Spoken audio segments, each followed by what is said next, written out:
네, 오늘 우리에게 주시는 하나님의 말씀입니다. 사도행전 28장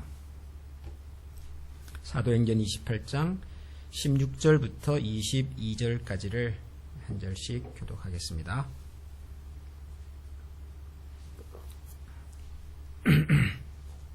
사도행전 28장 16절에서 22절을 교독하겠습니다.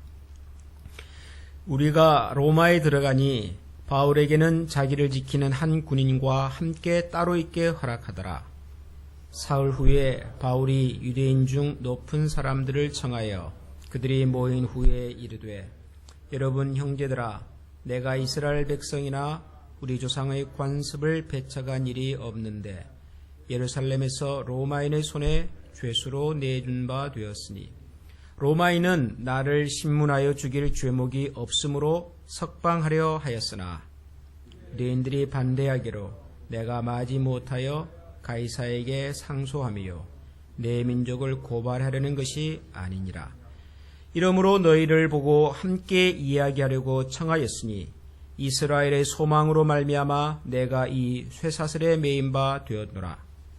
그들이 이르되 우리가 유대에게서 네게 대한 편지도 받은 일이 없고 또 형제 중 누가 와서 네게 대하여 좋지 못한 것을 전하든지 이야기한 일도 다 같이 읽겠습니다. 이에 우리가 너의 사상이 어떠한가 듣고자 하니 이 파에 대하여는 어디서든지 반대를 받는 줄 알기 때문이라 하더라. 아멘. 우리가 사순절을 시작하면서 매일 성경 읽기를 같이 겸해서 시작을 했습니다.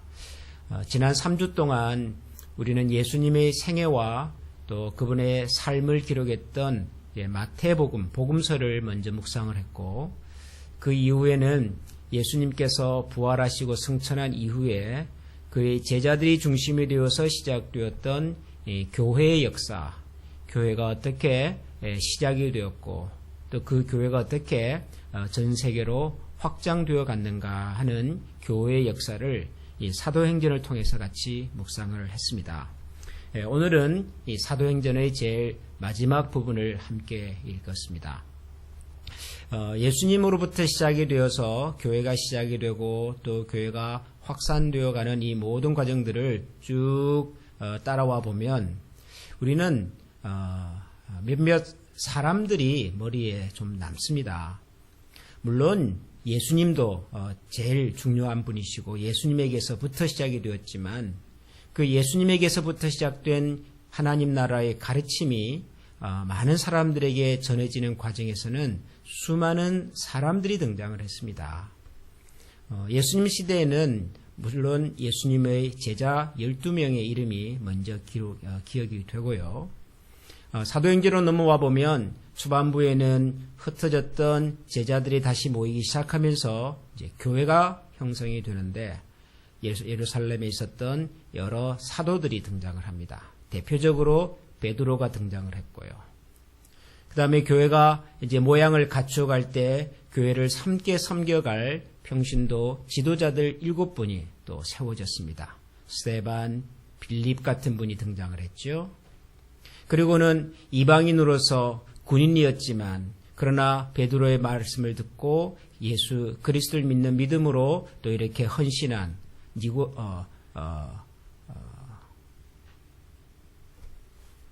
갑자기 생각이 고넬료가 생각이 나고요.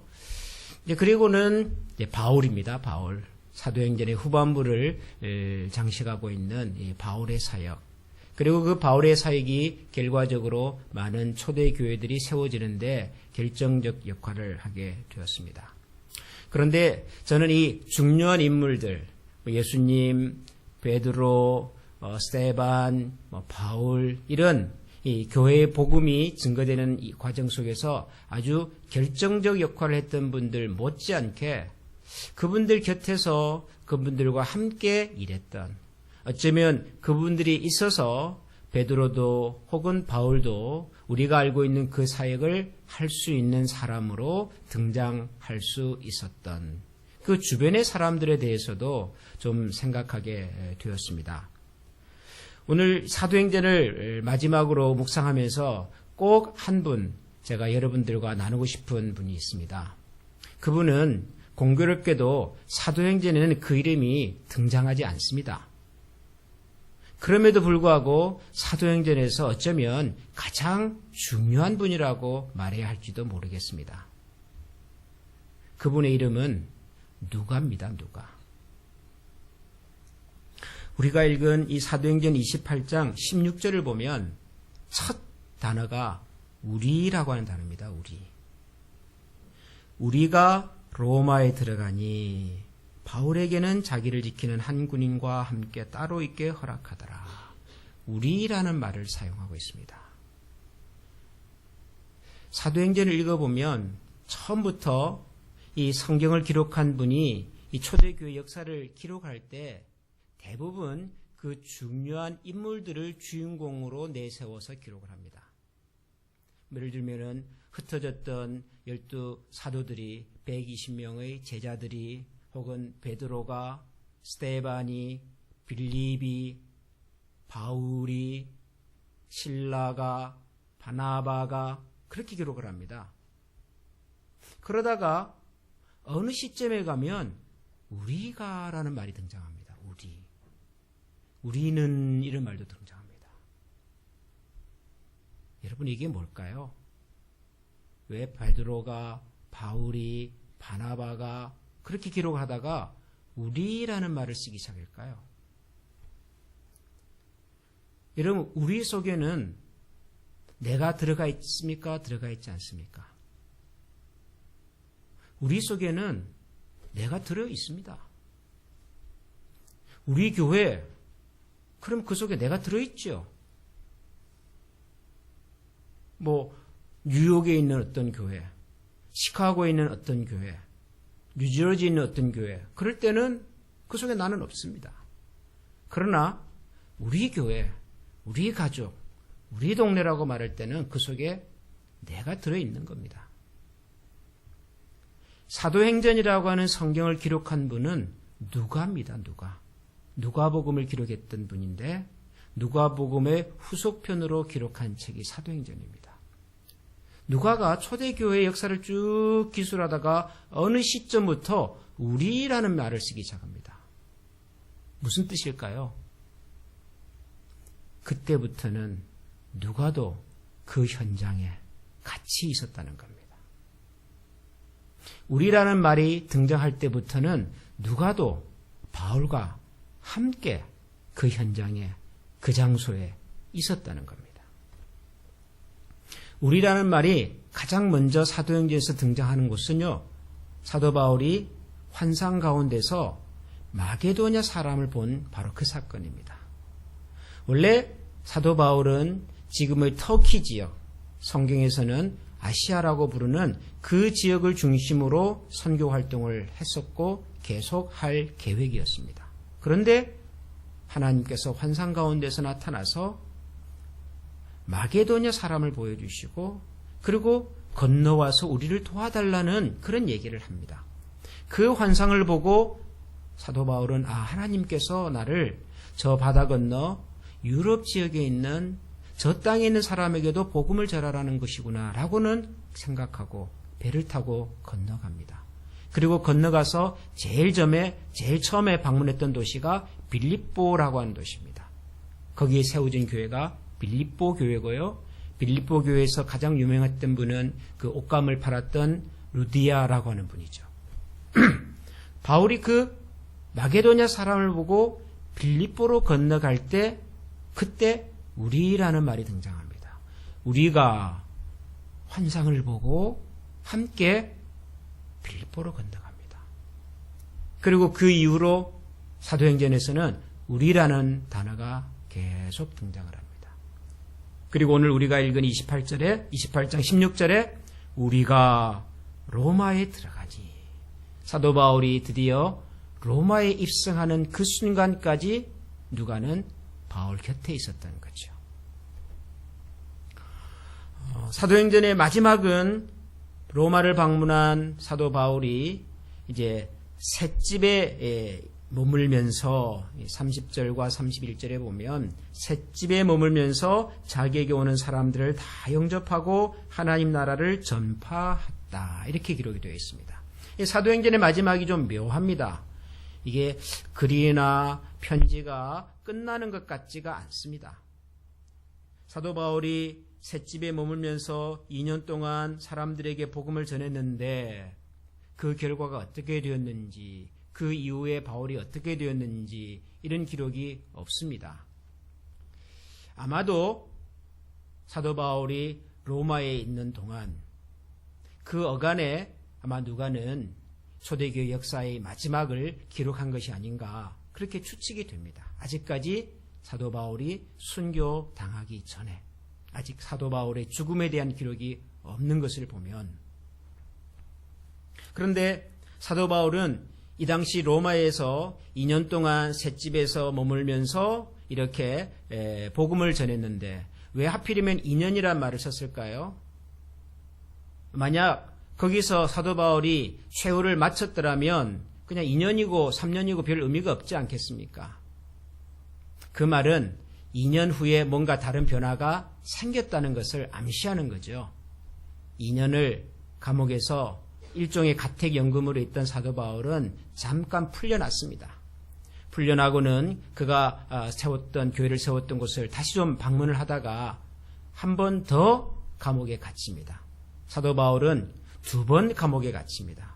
그리고 그 2번째 감옥에 갇혔을 때 그는 순교를 당하게 되었습니다.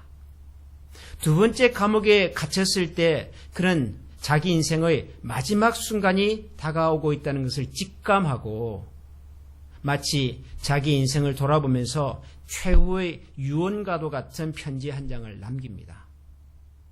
그 사도 바울의 최후의 유언 같은 편지가 디모데 후서입니다. 디모데 후서는 사도 바울이 마지막으로 남긴 편지입니다. 그래서 사도 바울의 그 디모데 후서를 읽어보면 특히 마지막 부분에는 아주 비장한 표현들이 등장을 합니다. 제가 읽고 참 나도 이 사도 바울처럼 이렇게 한번 살아봐야 되겠다. 제게 오래전에 마음에 다가왔던 이 디모데후서 4장의 말씀. 내가 이제 관제와 같이 부음이 되었고, 관제는 제사를 드릴 때 제물을 올려놓고 제일 마지막에 붓는 술입니다. 그러니까 제사가 다 끝났다 그런 뜻입니다. 내 삶이 이제 관제와 같이 부음이 되었고, 내가 달려갈 길과 내가 믿음의 싸움을 다 싸웠으니 이제는 내가 나에게 주실 의의 면류관을 기다린다. 그것은 나뿐만 아니라 주의 나타나심을 사모하는 모든 사람들에게다. 바울이 자기의 마지막 인생의 마지막 순간이 다가왔다는 것을 직감하고 그렇게 기록을 하는 거죠. 이제 다 왔구나. 이제 다 했구나. 그러면서 몇몇 사람들에게 마지막 인사를 남깁니다. 누구에게 안부를 하고 누구를 기억하고 누구를 기억하고. 그런데 그 디모데후서 4장에 보면 이런 표현이 나옵니다. 데마는 자기가 좋아하는 일을 쫓아 데살로니가로 갔고, 데마라고 하는 사람은 사도 바울과 함께 선교 사역을 동행했던 제자 중에 한 사람입니다. 그런데 사도 바울이 2번째 로마의 감옥에 갇혔을 때, 그때는 지금처럼 이렇게 셋집에 갇혀 있었던 것은 아니었습니다. 그때는 극심한 기독교 신자들에 대한 박해가 있었던 때였습니다. 로마의 황제 네로가 수많은 크리스찬들을 처형하던 시절입니다. 그때 사도 바울은 차디찬 로마의 지하 감옥에 갇혀 있었습니다. 겨울이면 그 추위가 온 몸을 감싸고 도무지 견딜 수 없을 만큼 추웠던 그런 감옥 생활을 하던 시절입니다. 그 추운 감옥에서 사도 바울이 편지를 쓰는데 데마는 자기를 쫓아서 데살로니가 갔고, 누가만 나와 함께한다. 누가가 같이 있었던 겁니다. 첫 번째 로마의 죄수로 이송이 되었을 때도 누가는 곁에 있었고, 바울이 두 번째 감옥에 갇혀서 그 추운 로마의 지하 감옥에서 혼자 사투를 벌이던 그 현장에도 누가는 함께 있었습니다. 너무너무 추워서 사도 바울이 이 디모데에게 편지를 쓰면서 혹시 너가 내 살아있는 동안 방문할 수 있다면 가보이 집에 둔 그 두꺼운 겨울옷을 좀 갖다 주면 좋겠다. 너무 추워서 이 겨울을 지내기 위해서 그렇게 몸과 마음이 힘들고 외로우던 순간 그 곁에 누가가 있었습니다. 누가가.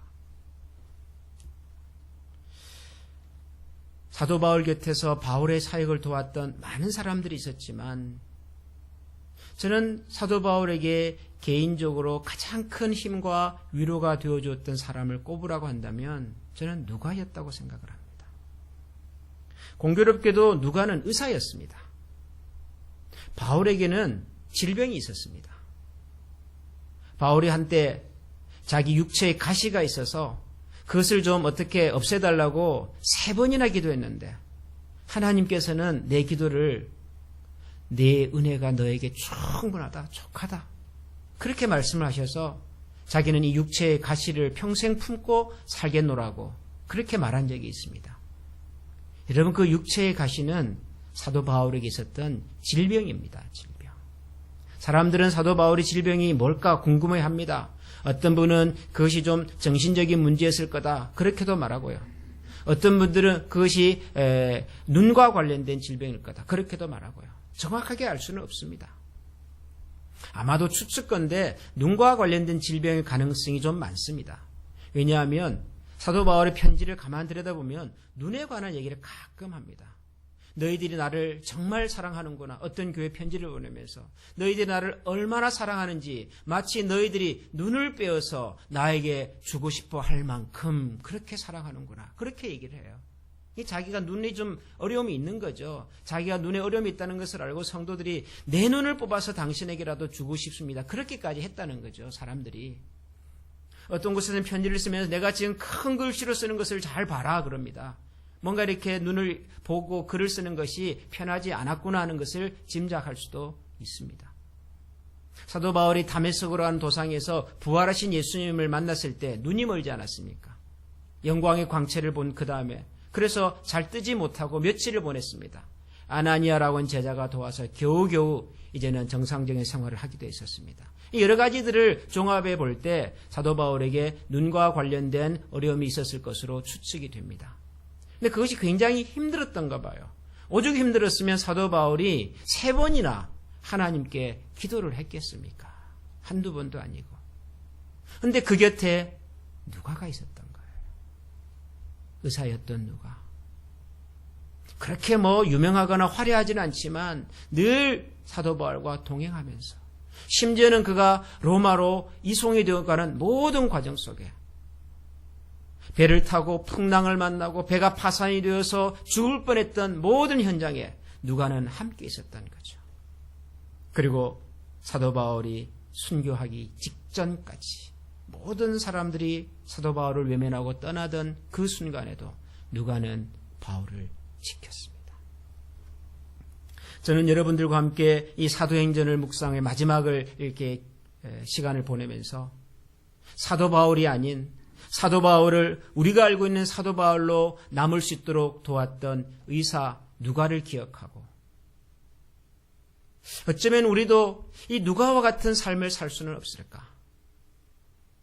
하나님께서 누가에게 주셨던 그 은사를 가지고 고대 사회에서도 의술을 베푸는 사람은 참 잘 살 수 있는 환경들이 많았겠음에도 불구하고 그 외롭고 험악했던 사도 바울의 선교 여정을 항상 같이 하면서 바울이 외롭고 힘들 때 곁에서 친구가 되어 주었다. 그리고 그의 생애와 사역을 기록으로 남겨서 오랜 세월이 지난 우리에게 초대교회 성도들이 어떤 삶을 살았고 하나님의 교회가 어떻게 시작이 되었는지를 우리에게 기록으로 남겨주었던 이 누가와 같은 사람. 하나님께서 우리를 이런 사람으로 사용해 주시면 참 고맙겠다는 생각을 합니다. 지금도 여전히 하나님의 말씀은 복음을 듣지 못한 많은 사람들에게 들려져야 하고, 하나님의 교회는 지금도 세상을 향하여 더 뻗어가야 할 것입니다. 그 일을 위해서 일선에서 수고하고 땀을 흘리는 수많은 일꾼들이 있습니다. 그러나 그들의 외롭고 힘든 사역은 곁에서 말없이 기도와 혹은 마음으로 혹은 물질로 함께 시간을 나누고 사랑을 나누었던 수많은 누가와 같은 사람들 때문에 가능해지고 지금도 이루어져 가고 있다고 생각합니다. 사도행전에 누가 이름이 기록되지 않았지만 사도행전에서 가장 중요한 눈에 보이지 않는 한 사람을 꼽으러 간다면 누가일 수밖에 없는 것처럼 하나님께서 오늘날 이 시대 가운데에서도 여러분 한 사람 한 사람을, 우리 한 사람 한 사람을 설령 우리의 이름이 기록되지 않는다 할지라도 하나님의 사람들과 하나님의 복음이 증거되는 이 일에 요긴하게 쓰임받는 신실한 하나님의 사람들로 주께서 이끌어 주시고 또 지켜주시고 은혜와 사랑을 베풀어 주시기를 다시 한번 주님의 이름으로 축원합니다. 우리 기도하겠습니다. 우리 다 같이 이 시간에 우리의 마음을 모아서 기도하겠습니다. 누가에게 주신 의사로서의 직분, 또 누가는 헬라인이었습니다. 배운 사람이고 사회적 지위와 신분이 있었음에도 불구하고 그에게 허락됐던 것으로 주님의 복음을 전하고 하나님의 나라를 세워가는 일에 쓰임받았던 바울 곁에서 그의 동력자와 친구가 되어줬습니다. 하나님께서 우리에게 주신 은사와 재능과 그리고 마음과 시간과 물질이 우리 자신을 위해서만이 아니라 하나님의 나라가 세워지고 확장되어 가는 일에 정말 요긴하게 쓰임받게 해달라고 기도하십시다. 그것이 무엇이 되었든 하나님의 손에 들려지면 그것은 5,000명을 먹이고 12광주리에 남길 수 있는 하나님의 능력과 하나님의 도구가 될 것입니다. 하나님, 오늘도 우리 자신과 우리 교회와 우리가 사랑하는 자녀들이 하나님의 나라에서 이와 같은 일꾼들로 쓰임받게 하옵소서. 우리 이런 마음으로 이 시간에 한번 다 같이 간절한 마음으로 한번 기도하겠습니다. 존귀하신 하나님, 고맙습니다.